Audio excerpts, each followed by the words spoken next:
I love you, Miss Peck. Inuwihan mo pa rin ako kahit cut-off tayo. 325 ang cut-off natin ay 329 na. Akala ko huling video mo na. Tibay mo, kaibigan. Kaya mo muna siya magpahinga. Grabe yan.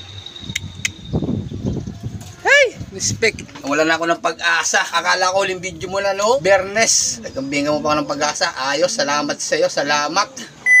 Bibigyan natin ng power wings si Miss Peck. Maka-recover siya.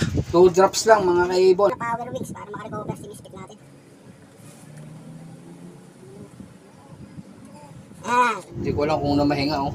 Hindi ko alam kung nabasa ng ulan, kung namahinga si Miss Peck o nagtago. Pero kung tutusin, kung titingnan nyo mga kaibon ng balahibo niya, parang galing sa basa. Kung mapamilyar kayo sa mga balahibo na galing sa basa, parang ganan. Pangit ang balahibo niya eh. Hindi na kita ikakalak. Cut off ka din naman eh. Sayang, 3 minuto lang. Hindi ko na alam kung umitlog siya sa truck o hindi. Payat siya, payat mga kaibon. Galing mo kaibigan. Inuwian mo pa rin ako. Grabe ka. Mas mahirap na sunod na lipad mo kaibigan. Tatawid ka na ng dagat. Uwian mo lang ako sa tawid dagat. At hindi ka na mag-clock. Masaya na ako. Paglaban mo lang hinuwegin.